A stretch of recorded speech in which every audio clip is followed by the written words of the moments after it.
की स्टार्टिंग में हमें दिखाया जाता है कि जाओलिंग के उस धमकाने के कारण अब उसके सामने केवल जिशान खड़ी होती है और वो अपने हाथ में एक एम्बलम निकालती हुई कहती है, मैं यहाँ एम्परर के ऑर्डर से आई हूँ और जाओलिंग अब एक क्रिमिनल है और अगर जाओ क्लैन उसे यहीं के यहीं एग्जीक्यूट कर देता है तो रॉयल फैमिली ये गारंटी करती है कि वो जाओ क्लैन को 30 सालों तक सेफ प्रोटेक्ट करती रहेगी और अगर मिस जुओ थोड़ी सी भी हार्म हुई होंगी तो रॉयल फैमिली ही उसके बारे में मास्टर पिंग पिंग को समझाएगी और जुओ क्लैन को कंपेंसेट भी करेगी। और जिशान को जाओलिंग के विरुद्ध बोलता हुआ देख किंगलोंग काफ़ी ज़्यादा खुश हो जाता है और वो कहता है, तो अब जब प्रिंसेस ने ये डिक्लेयर कर ही दिया है कि वो हमारे साथ हैं तो मुझे नहीं लगता अब हमें पीछे हटने की ज़रूरत है, तो चलो अब इस ट्रेटर को मारा जाए।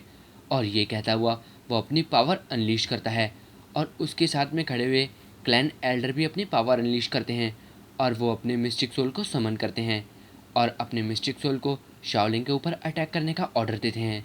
और ये देखता हुआ शाओलिंग भड़क जाता है और कहता है, ये दोनों वॉरियर किंग रियल्म पे हैं, अब मेरे पास इनसे लड़ने के सिवाय और कोई रास्ता नहीं है, तो आ जाओ मेरे सामने अब।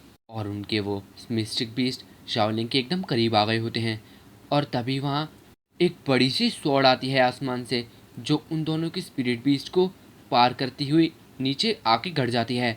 और ये देखकर वो सभी बंदे काफ़ी ज़्यादा हैरान होते हैं क्योंकि उनमें से किसी को नहीं पता होता कि आखिर वो स्वॉर्ड किसकी है और वो यहाँ क्यों आई है।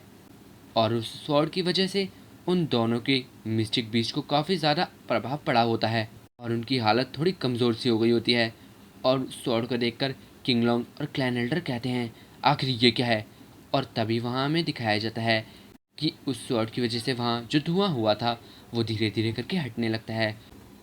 तभी हमें दिखाया जाता है कि वो दोनों बंदे डूगू और किंगमिंग होते हैं जो कि वहाँ चिंगी को बचाने के लिए आए होते हैं।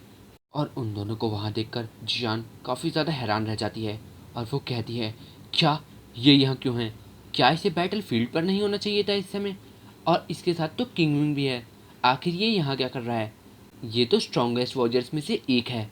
और तभी डूगू चिंगी के पास जाता है और उसकी हालत देखकर उसे काफ़ी ज़्यादा बुरा लगता है और वो थोड़ा सा उदास होता हुआ कहता है, मुझे माफ़ कर देना चिंगी, मैं काफ़ी ज़्यादा लेट हो गया, लेकिन अब तुम चिंता मत करो, अब जब मैं यहाँ आ गया हूँ तो अब किसी का फिर से साहस नहीं होगा तुम पे हाथ उठाने का, और अगर तुम्हें अब कोई भी क्षति पहुँचाने की थोड़ी सी भी कोशिश करेगा तो मैं उसके पूरे प्लान का विनाश कर दूंगा।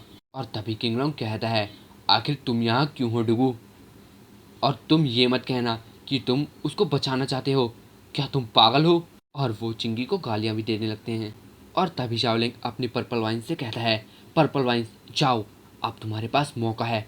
और उसकी पर्पल वाइन्स उन दोनों बंदों पर हमला करने के लिए आगे बढ़ती हैं और तभी क्लैन एल्डर अपना वो वाइट टाइगर वापस बुलाने की घोषणा करते हैं क्योंकि उन्हें डर होता है कि शाओलिंग की वो मिस्टिक सोल उनकी मिस्टिक सोल पर बहुत ज़्यादा हावी पड़ जाएगी और उसकी वजह से उनकी मिस्टिक सोल बच भी ना पाए। और तभी जब उनकी मिस्टिक सोल वापस आ जाती है तो उनके साथ भी वही होता है जो किंग बाओ के साथ हुआ था, उनके मुंह से भी खून आता है और उन्हें महसूस होता है कि उनकी मिस्टिक सोल काफ़ी ज़्यादा कमज़ोर हो गई है। और ऐसा उनको करता हुआ देखकर जिशान सतर्क सी हो जाती है और थोड़ी हैरान भी, और वो मन में कहती है, क्या ये शाओलिंग की मिस्टिक सोल है, क्या ये एक डिवाइन सोल को डिफीट कर सकती है सच में। शायद तभी ये किंग बाओ को मारने में सफल हुआ था। और इसके बारे में शाओलिंग दिखाया जाता है जो अभी भी लड़ रहा होता है और वो कहता है, मैंने पहले ही कह दिया है, अब जो भी मेरे पीछे आने की कोशिश करेगा तो मैं उसे ख़त्म कर डालूंगा और उसके पूरे क्लैन को भी। और अपने मालिक पर ऐसा हमला होता हुआ देखकर जुओ क्लैन के वो आर्मी मेंबर्स आगे बढ़ते हैं और कहते हैं, तुम्हारी इतनी हिम्मत कि तुमने एल्डर जुओ पर हमला करने की कोशिश करी, अब तुम मरने वाले हो शाओलिंग।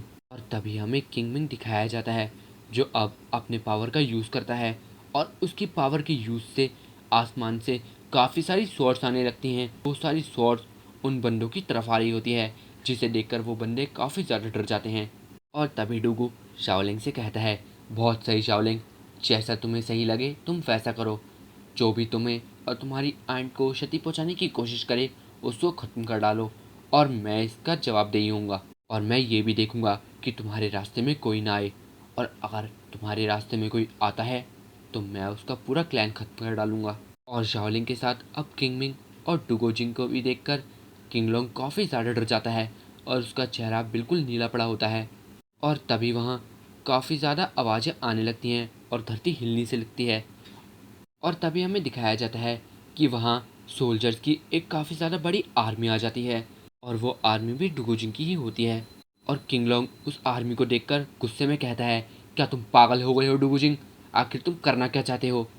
और तभी जिशान भी कहती है, क्या तुम नेशन के लॉ के विरुद्ध जाना चाहते हो और हमारी डायनेस्टी के बीच एक जंग छेड़ना चाहते हो डुगू?